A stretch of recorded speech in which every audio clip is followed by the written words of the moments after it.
Hoy nos hemos venido a un lugar muy especial para encontrarnos con un artista multidisciplinar que tiene en su haber un montón de premios internacionales que avalan toda la trayectoria que os quiero enseñar hoy. Acompañadme.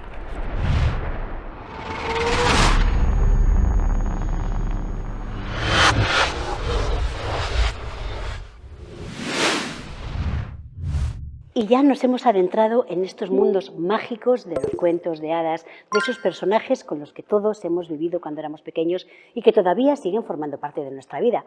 Y lo hemos hecho de la mano de una artista que yo no sé cómo definirla, una artista multidisciplinar, diría yo, porque todo se la da bien y además tiene en su haber un montón de premios internacionales que avalan la trayectoria que tiene. Y estoy hablando nada más y nada menos que de Rosana Largo.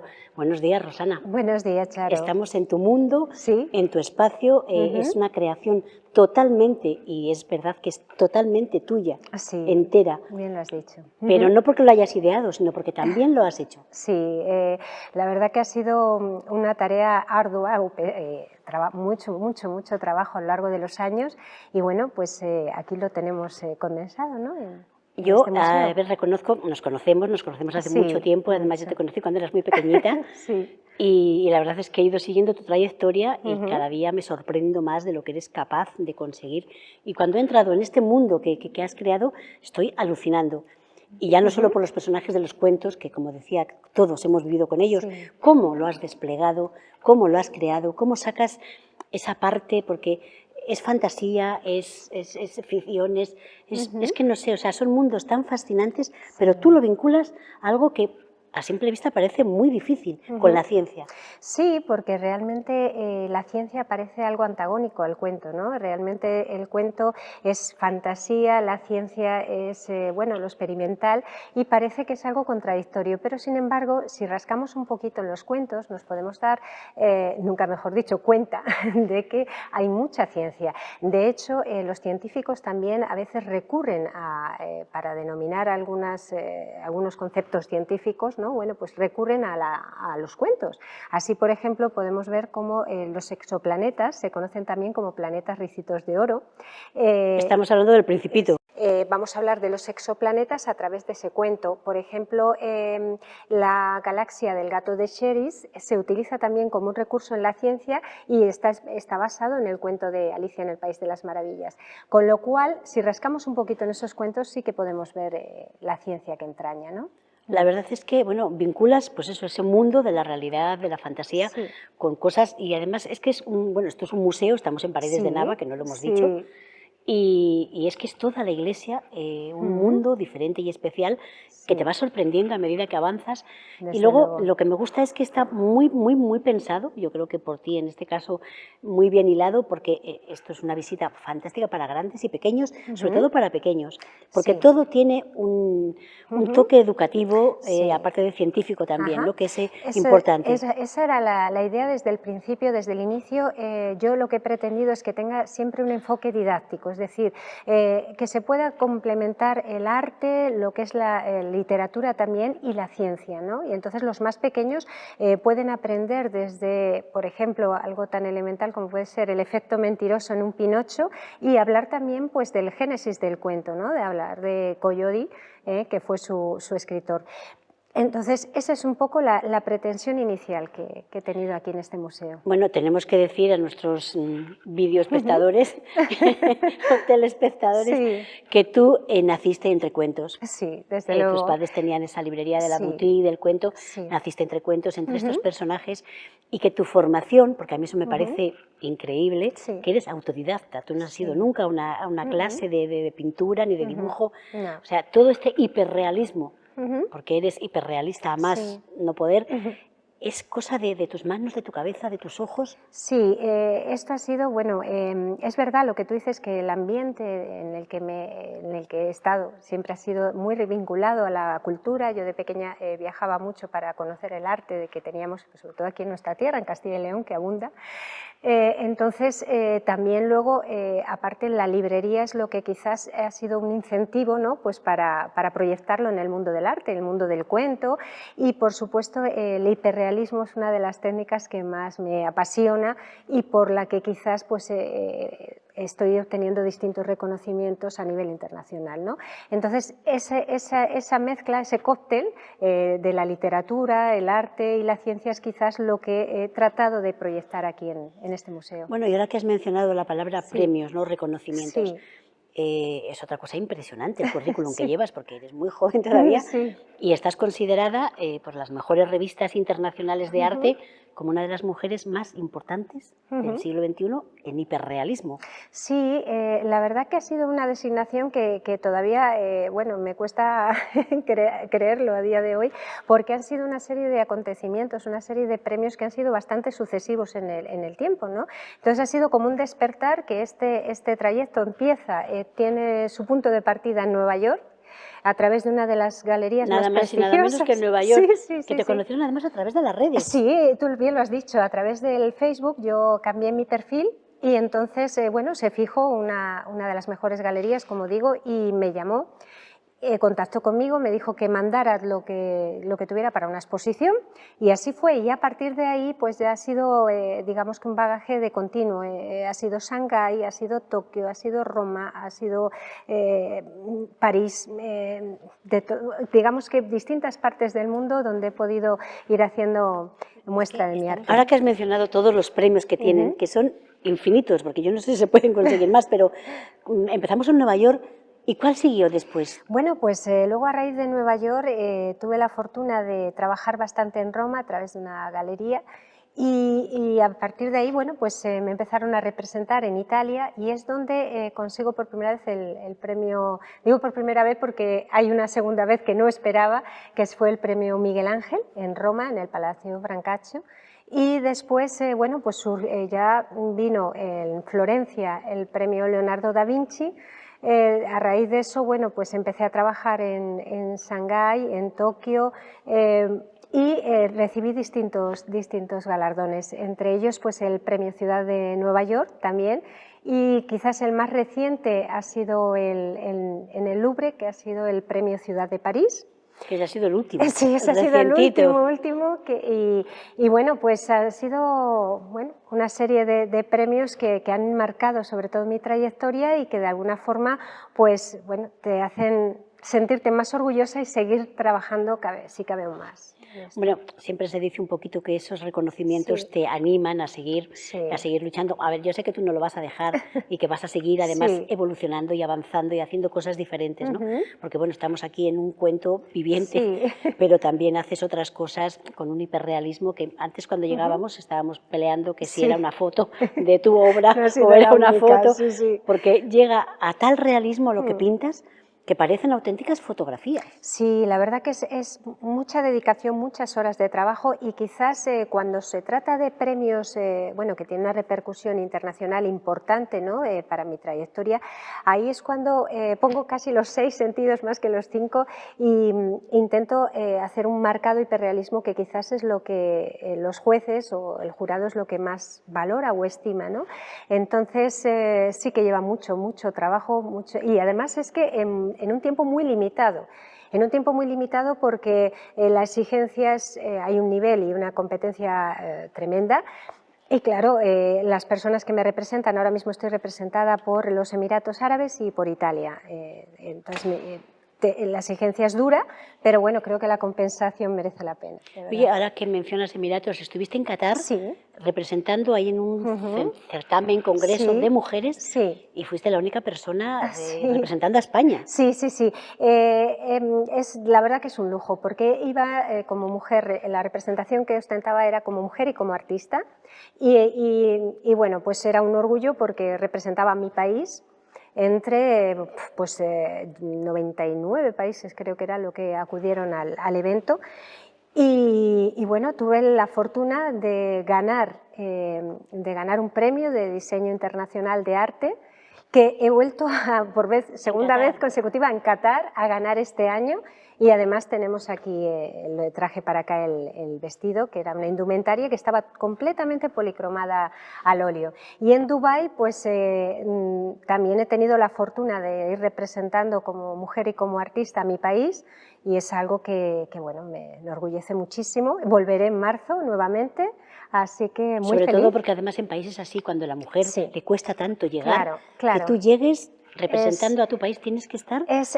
algo que contenta. tan gratificante, de verdad, porque como artista pues puedes ser más o menos reconocida, puedes gustar más o menos, pero desde luego que gustes como mujer en estos países que quizás bueno, pues están abriendo un poco la mentalidad con respecto a la mujer y demás, que ahora, bueno, pues por fortuna no existe esa desigualdad que creemos tan marcada, exactamente, tan acentuada, ¿no?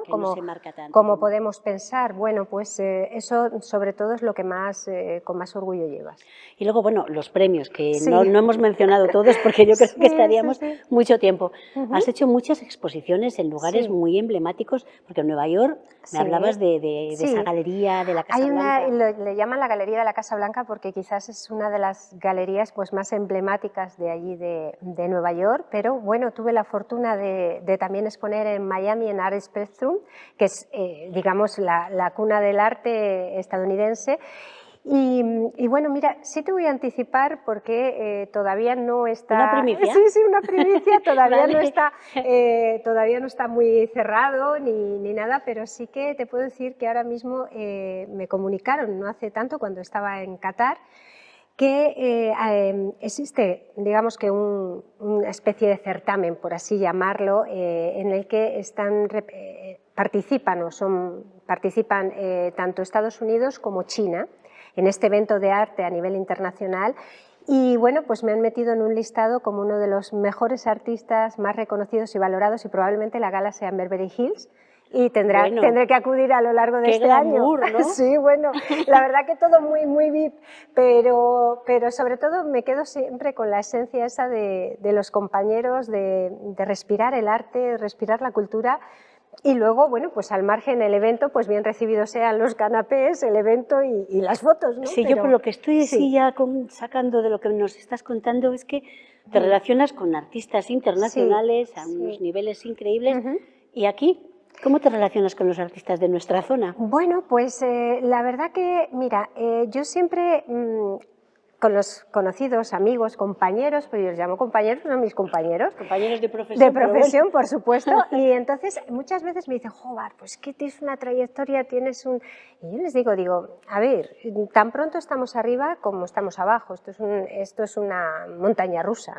Yo no creo que eso sea así. Cuando tú estás haciendo un trabajo tan excelente como el que haces tú. Sí, bueno, la verdad que yo siempre cuando hablo con ellos intento, y de hecho he intentado ayudar a muchos de mis compañeros, bien haciendo sus propuestas fuera, en fin, creo que esto es me relaciono muy bien con ellos y siempre intento contar mis experiencias, y de si alguna forma puedo ayudar, desde luego que aquí me tienen para lo que necesiten, porque todos hemos empezado, siempre hay un origen. Bueno, hiciste, que no sé si lo hemos mencionado, que a mí me parece un sitio muy exótico, en Islas Mauricio. Eso ha sido una Ahí hiciste maravilla. una exposición, ¿no? Sí, también en Islas Mauricio.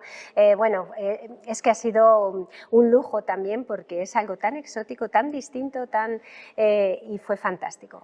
Ha sido toda una experiencia, donde llevé además un vestido también policromado al óleo con la representación del rey David de aquí, de la iglesia de Santa Eulalia, porque siempre me gusta tomar algún referente, algún referente o algo, bueno, pues bien relacionado con el Museo de los Cuentos y la Ciencia de aquí de Paredes, o algo que bueno, me Eso te va a preguntar, aparte de tu mundo onírico, de los cuentos, ¿qué otras cosas? Porque pintas mucho retrato. Yo recuerdo una nipona que además me comentabas que ya has vendido ese cuadro, en Nueva York, ¿En qué te inspiras? ¿Qué es lo que más te gusta pintar? Bueno, lo que más me gusta pintar básicamente dentro de, por ejemplo, del retrato, la figura humana me fascina, pero también los animales. Fíjate, de paisaje he pintado muy poquito paisaje, no es algo que toque mucho, pero sobre todo en el retrato es los ojos, el alma que está en los ojos. Es decir, si una pintura no me dice nada en los ojos, automáticamente la destruyo. Quiero decir, porque hay gente que me dice, bueno, pues intenta oye, tápalo e intenta volver a reconstruir la obra, y no puedo. O sea, y es verdad que todas las miradas que pintas son cristalinas, transparentes. Exactamente, sí, es un poco... A mí me parece complicadísimo. ¿Cuánto tardas en pintar un cuadro? Bueno, pues depende fíjate, ahí ya depende un poco de la exigencia con lo que se me pida. En un principio yo trabajaba de forma altruista, sin problema de tiempo ni nada. Ahora mismo no es así. Entonces, hay veces que tengo que tener un cuadro hiperrealista en 10 días. Y eres capaz de conseguir dejándote los ojos, claro. Dejándote los ojos. Entonces necesito muchísima claridad, muchísima tesón, muchísima paciencia, y sobre todo que acabas la semana pues con un dolor de dedos, de muñeca porque no dejas de estar en tensión. Pintas bueno, al natural, con luz natural, porque a veces también pintas por la noche con velas. Pues no te creas que has sido tan mal encaminada con lo de las velas, porque muchas veces es tal la proyección de la luz, incide mucho en la pintura, y hay veces que tan malo es dar muchísima luz, mucha luz intensificada, como no darla. Entonces he recurrido, en alguna ocasión he recurrido a las velas, bueno, así que fíjate que... Como Miguel Ángel, que es fantástico. Oye, y una cosa que y además yo creo que lo hemos comentado alguna vez cuando nos hemos encontrado, es algo que me sorprende muchísimo. Has expuesto por todo el mundo, pero todavía no has tenido tu pequeño espacio en el patio herreriano, por ejemplo. Sí.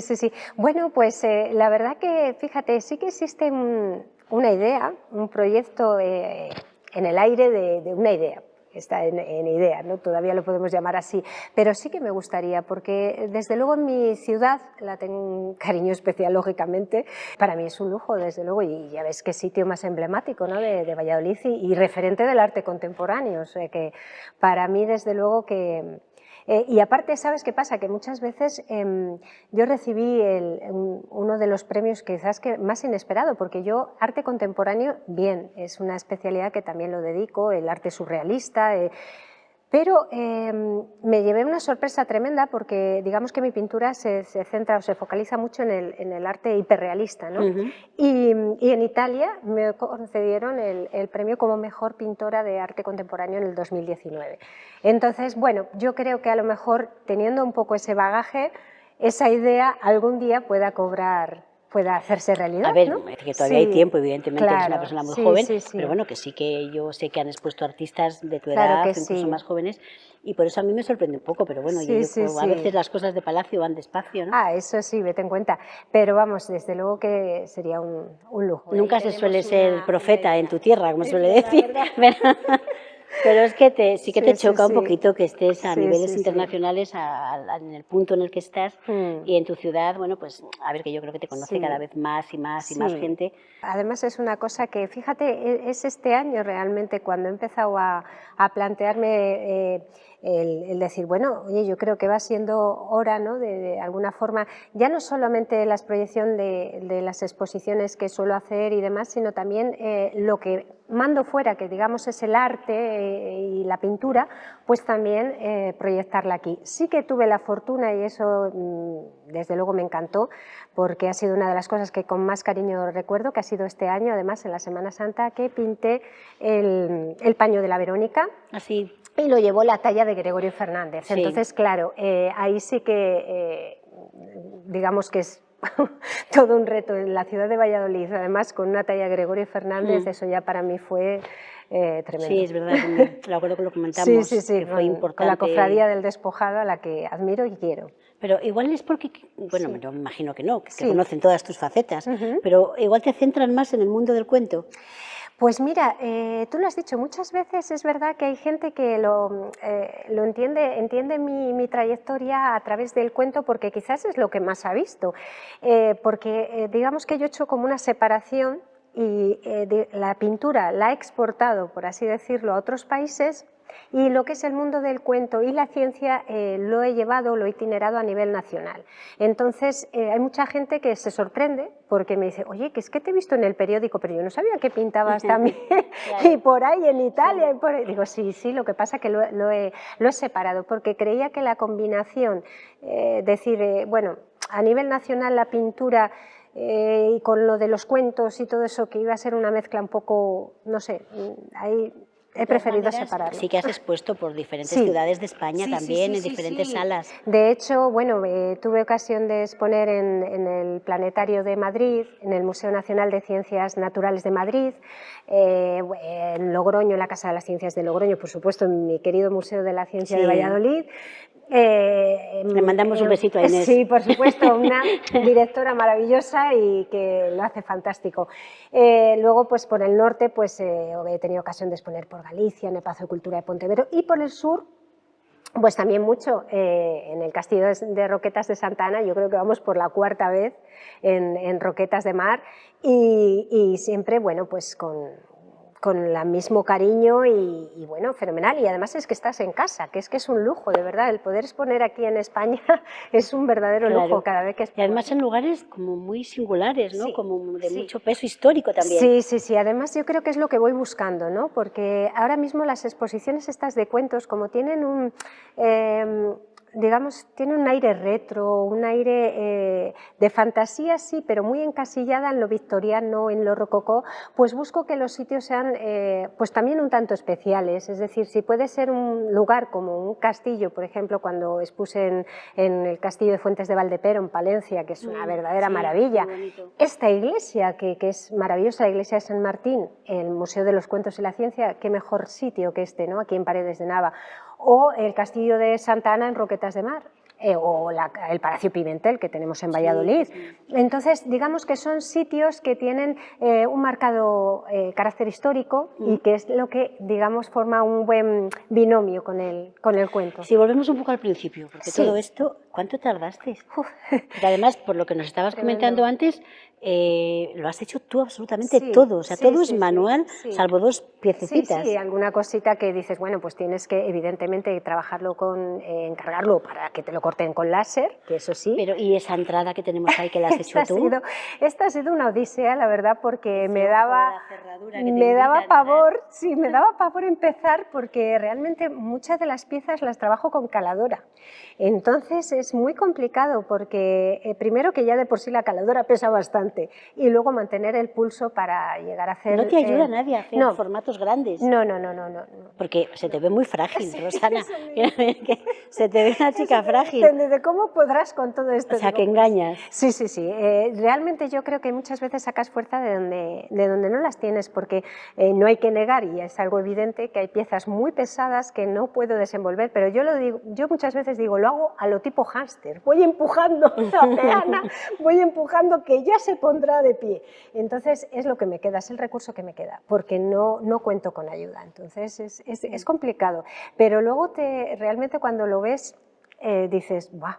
Pues mira, sí, claro, al final lo hice. Es lo que hablábamos antes, multidisciplinar, porque es que es un arte también hacer esas formas, conseguir esas formas, esa perfección en las formas. Ya no solo el dibujo, la pintura, que sueles utilizar óleo la mayoría de las veces, ¿no? La mayoría de las veces sí, óleo, alguna vez también utilizo anilinas, pan de oro, me gusta sobre todo algunas pinturas que están en desuso, que no son tan... para las telas. Exactamente, no está tan manido, porque muchas veces compras el óleo tal cual, pero hay muchas veces que para las telas pues puedo utilizar anilinas, incluso para conferirle un aire más antiguo, es que utilizo de todo básicamente, y muchas veces en Nueva York sorprendía porque me decían, bueno, ¿y tú pintarás con trementina y tal? Digo yo, no, yo pinto con aceite de oliva virgen extra. ¡Ay, es verdad!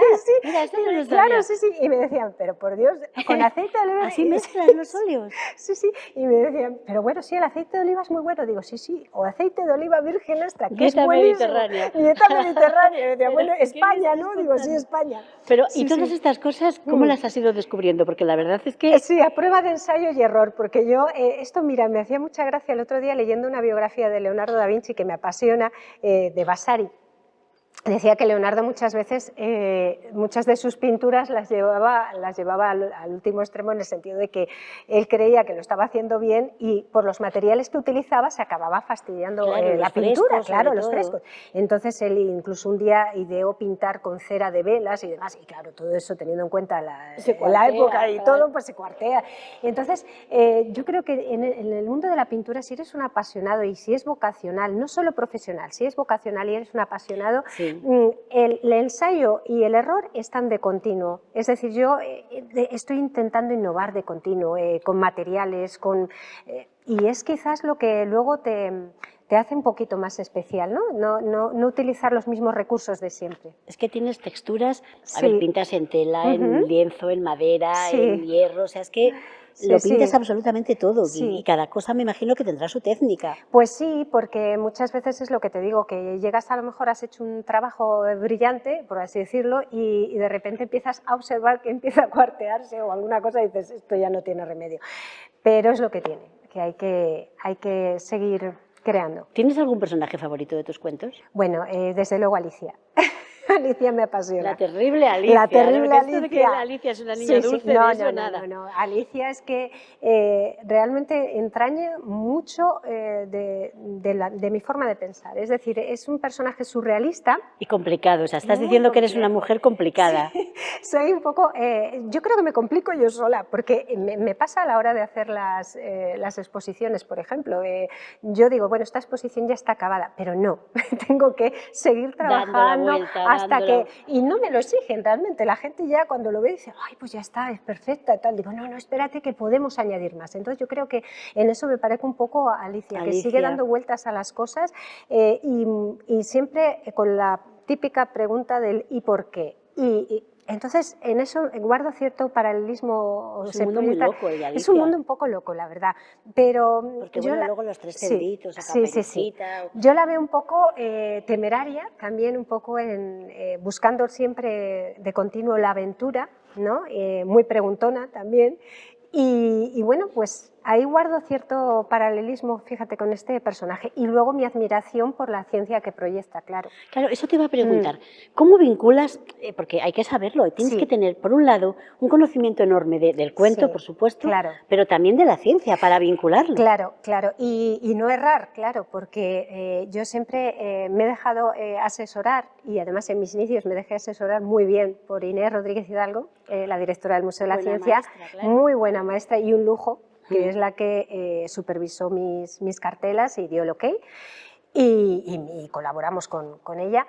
Entonces, es muy difícil el sacar sin calzador, meter la ciencia en el cuento, porque claro, si yo me invento un cuento, quizás es más fácil sacar la ciencia, pero partiendo de un cuento clásico que ya existe como tal y que es archiconocido, como es el caso de Alicia, pues la ciencia, hombre, bien es verdad que en este cuento en particular la ciencia casi viene dada porque él era, como tú bien dices, un matemático. Sí, entonces, bueno, es un poquito más sencillo encontrar la ciencia, pero en un Caperucita Roja, por ejemplo... Y en los tacones de Cenicienta que me contabas antes, eso me ha parecido muy curioso. Sí, los tacones de Cenicienta, fíjate, te voy a decir, tienen mucha historia además. Yo relaciono el cuento de Cenicienta con la física, y porque claro, Disney nos ha acostumbrado a ver unos zapatos de cristal hermosísimos. Y de tacón de aguja. Claro, de tacón de aguja, con los cuales Cenicienta se mete en una carrera increíble que no la llega ni a divisar el príncipe. Entonces dices, bueno, ¿esta mujer cómo lo haría? Y entonces los físicos han dicho, vamos a ver, no queremos desmitificar o quitar esa ilusión a los niños de que Alicia podía correr y pegarse esa carrera, pero sí decir una realidad, y es que como máximo la altura que podría tener el tacón sería de 1,5 centímetros. O sea, no era tacón. No era tacón. Es más, casi serían como unas manoletinas, un poquitito de tacón. Nada. Entonces, eso nos lo dice la física, nos dice que dependiendo del ángulo del tacón, del peso que podría tener más o menos Cenicienta y teniendo en cuenta una serie de factores, pues no podría... Qué bueno, es que es muy curioso. Sí. Y a mí lo que me atrapa y lo que es uno de mis personajes favoritos es el Principito. Bueno, es que el Principito es otra historia. Es otro universo, nunca mejor dicho. Nunca mejor dicho. El Principito es que yo cuando hice hice una exposición dedicada al Principito, un monográfico también para niños, y es que tiene tanta historia, porque el Principito, claro, conocemos lo que es el relato, el cuento, el libro, por así llamarlo, del Principito, pero es que él mismo, el autor, era el propio Principito. Claro, es que tú desdoblas esa dualidad del personaje y el autor, que es lo que nos contabas arriba con esa rosa y esa mujer que aparece dentro de la rosa. Exactamente, es que es todo un personaje. De hecho, él cuando estaba enamorado y hacía cartas de amor, el propio escritor, Saint-Exupéry, lo que hacía era dibujar, en vez de firmar las cartas, lo que hacía era dibujar la cara del Principito con una bufanda amarilla. O sea, entonces, bueno, tiene esas particularidades y esa sensibilidad que te atrapa, ¿no? Y bueno, en cuanto a su vida personal, bien es verdad que su Rosa era muy especial, pero hace un poco alusión a su mujer, que aparece representada. Pero eso no todo el mundo lo sabe, No. porque tampoco lo sacas muy claramente del cuento. No, hay que... Exactamente, es que yo creo que realmente tú dices El Principito y todo el mundo de pronto esboza una sonrisa. Es tan maravilloso sus citas, sus moralejas, su todo, que además es que son moralejas que no están desfasadas. Porque date cuenta Eso que, es verdad. claro, las moralejas y los apólogos que tienen las fábulas, los cuentos, muchas veces, bueno, pues hay que contextualizarlas, evidentemente, no hay que tirarlas por el suelo porque hay que meterlas en una época, en una mentalidad. Ahí está, es que ahora hay muchos que están intentando, y digo intentando porque no creo que lo consigan, cargarse los cuentos de hadas. Vamos a ver, Caperucita es Caperucita en el mundo en el que estaba y en la época que vivió. Exactamente. Entonces no puedes traer... Yo siempre pongo un ejemplo, vamos a ver, yo no soy partidaria de la taxidermia, no me gusta la taxidermia. Ay, a mí tampoco. No puedo...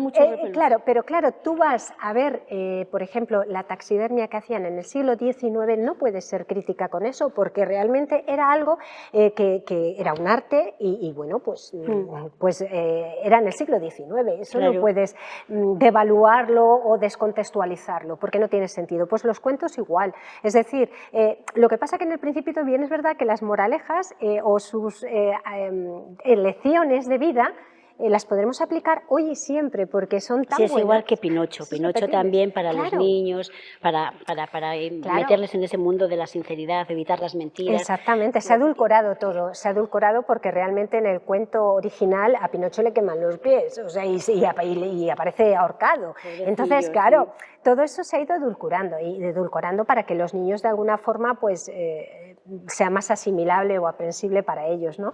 Pero bueno, el cuento tiene su encanto y muchas de sus enseñanzas, pues bueno, no han sido tan malas. Yo creo que sí, que tenemos todavía que aprender mucho de esos cuentos que tienen que seguir. Yo hay una Caperucita que, aparte de la Caperucita de Perrol, que me quedo, que es con la de Martín Gaite, Caperucita al Manhattan, que me parece maravilloso lo que consiguió traspasar a Nueva York, ¿no? Claro. A Manhattan. Entonces, con esa Caperucita, pero con el resto, yo les dejaría donde están. Y disfrutar de ellos. Es así, yo creo que son un referente y algo a lo que yo de continuo recurro. Para la ciencia, para mis cuadros hiperrealistas también, porque no dejo de plasmar una idealización de belleza, pero no de belleza estética, quiero una idealización del alma, es decir, que cuando la gente mire un rostro bello, no solamente vea que una chica o un chico tengan unos cánones de belleza perfectos, sino que esa pureza o esa claridad que tú muy bien decías que transmiten los ojos, eso es lo que quiero que parezca bello, ¿no? Que parezca hermoso, lo que quieran transmitir los ojos. Y una cosa, no pintes a los malos de los cuentos. Me cuesta, pero me cuesta... Porque también tienen su encanto. Sí, tienen su encanto y además a los niños es lo que más les gusta. Claro, eso te digo que es lo que más les gusta porque, te voy a decir, lo más curioso es que cuando en el cuento de Los Tres Cerditos, que tenemos un lobo gigantesco de casi 2,5 metros, pues les entra un morbo. Tú no veas que me pongo aquí en la foto y me pongo aquí con el lobo, que no sé qué, pero nunca todas las fotos aparecen acompañados. Ellos son muy valientes al principio. Yo quiero una foto con el lobo, pero siempre están con sus papás o con amigos porque les resulta un poquito, les da un poquito de miedo. Pero es verdad que es un apartado que me ha faltado de tocar. No leíste la colección aquella que salió de los malos de los cuentos. Tú te quedaste solo con los buenos.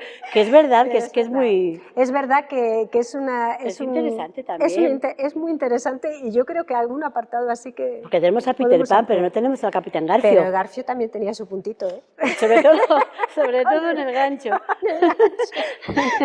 Es verdad. Pero que es que eso sí que es una cosa que choca, que todo te quedas con la parte más, quizá por eso, por esa estética que tú tienes. Creo que es por eso, fíjate, creo que el kit está en la estética quizás y porque a lo mejor el pintar las brujas o pintar me reste, o tengo miedo a que me reste esa estética, pero todo es probar. Yo te reto muy bien, pues, a que pintes, a ver qué personaje se te ocurre, pero algún malo malote aquí, pues sí, hombre. No está de más, ¿eh? No está de más y además en un museo de cuentos pues es lo que tiene que haber también. Claro, tener un poco, con la luz un poco más más oscura para que Sí, entres. sí, sí. Pero Y yo soy muy gótica, ¿eh? Ya, Cuidado, yo que también. es que me encanta encima, o sea, todo lo que sea gótico y victoriano es que me apasiona. Bueno, yo sí, yo soy muy victoriana, pero de siempre, en No la me digas. literatura, Qué raro, aunque no lo parezca Qué raro, por estos ¿verdad? colorines, Qué raro. pero me encanta. Sí. Bueno, Rosana, pues yo no sé el tiempo que llevamos charlando contigo, yo Es creo que que yo estoy podríamos encantada. estar y estar y estar. Pues la verdad es que yo no sé el tiempo que llevamos, Rosana, porque Sí, hablar contigo es tan fascinante,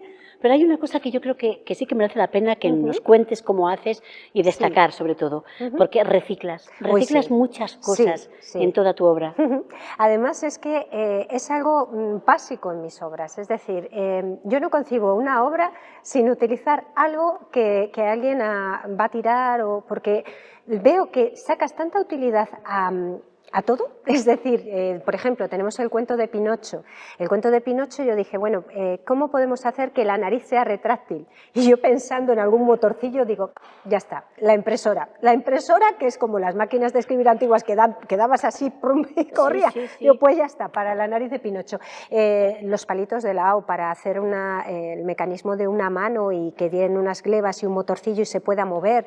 Hay un tonel que me dijiste que había sacado pieza a pieza para hacer un fondo. Exactamente. Básicamente todo, y además es que es algo tan básico, como ya te digo, en todas las piezas, porque es algo tan necesario también, que muchas veces no vemos arte, por ejemplo, en un cubo que vas a tirar a la basura, pero es que yo rápidamente te estoy visualizando que a lo mejor ese cubo de ahí puedes sacar una, yo qué sé, una seta para Alicia, puedes hacer el tallo, ¿no? O sea, cantidad de cosas, pero simplemente es eso, porque no nos concienciamos muchas veces tampoco de lo importante que es el reciclaje. Y también para el mundo del arte, es que es que estamos hablando de vidrios, de cartón, claro, de madera, de... Claro. Y si queremos además de alguna forma inspirar a los más pequeños, educarles de alguna forma en el reciclaje, porque no deja de ser una responsabilidad para los pequeñines. Entonces creo que es algo básico, y si además lo podemos proyectar a través del arte, pues qué mejor que mejor. Es algo No, la verdad es que es una maravilla, ¿verdad? O sea, lo tienes absolutamente todo en cuenta. Sí, básicamente, ya digo, intento enfocarlo todo hacia la adicción, por supuesto, igual que la ciencia hemos hablado, y además en el museo también subyace también, no subyace, vamos a decir que predomina, prevalece el papel de la mujer científica también, que es otra También temática es que hemos muy abordado, importante. que es muy importante. Entonces en cada obra pues también vamos a aprender lo que hacían nuestras mujeres e inventoras, al margen también de los grandes científicos que tenemos, inventores, ¿no? Bueno, pues todo ese conglomerado de cosas es lo que trato de transmitir. ¿Cuántas horas tiene tu día? Uf, yo ya mis días casi les junto con el día siguiente, porque es tremendo, porque cuando te apasiona algo, realmente muchas veces me dicen, ¿cuántos proyectos tienes ahora que abordar? Digo, pues mira, tengo muchos viajes, porque ahora mismo tengo pendientes en Nueva York, tengo pendiente también viajar a Dubái, en breve viajo al Museo Europeo de Arte Contemporáneo de Barcelona a finales de mes, Londres, mucho. Pero es que cada proyecto para mí es como algo nuevo. Y acabas de llegar de París, que además venías encantada por la repercusión que ha tenido exponer en el Louvre. Sí, además, mira, una de las cosas más importantes que me surgió es que me van a presentar ahora en breve en Qatar, en Dubái, como diseñadora de moda. Bueno, ves, otra etiqueta más en tu currículum. Otra etiqueta mayores que podemos añadir, y bueno, pues así van surgiendo los proyectos, pero es que es casi como magia, ¿sabes? Yo trabajo las cosas mucho bien, es verdad, pero muchas veces digo, madre mía, no me lo puedo creer, ni me lo merezco, ¿no? Llega un momento en que... No seas modesta, claro que te lo mereces, que te lo curras. De verdad, porque dices, tanto trabajo y luego es tanta la compensación que recibes por la gente, ya a nivel del evento y todo eso, los amigos, los compañeros, cómo se alegran, qué corporativismo hay en el mundo del arte también, que muchas veces no lo destacamos, pero es verdad, es cierto que los compañeros se alegran por tus proyectos, por tus... Bueno, es fantástico, es fantástico. Bueno, Rosana, que podríamos seguir, pero todo tiene un tiempo y tenemos que cortar, y quiero cerrar lanzándote el reto que hemos quedado. Tienes que pintar algún malo. Le tomo. ¿Vale? Algún malo malote que yo estoy segura que nos vas a sorprender. Seguro que sí. Y darte las gracias en nombre de todo el equipo. Gracias a vosotros, que sois también de cuento. Abrirnos las puertas de tus mundos. Muchísimas gracias. Y hasta aquí hemos llegado con esta maravillosa entrevista que ha sido fascinante. Yo lo he disfrutado muchísimo. Espero que todos vosotros también y que sigáis dando ese like que tanto nos encanta y hasta dentro de muy poquito que os vamos a volver a sorprender.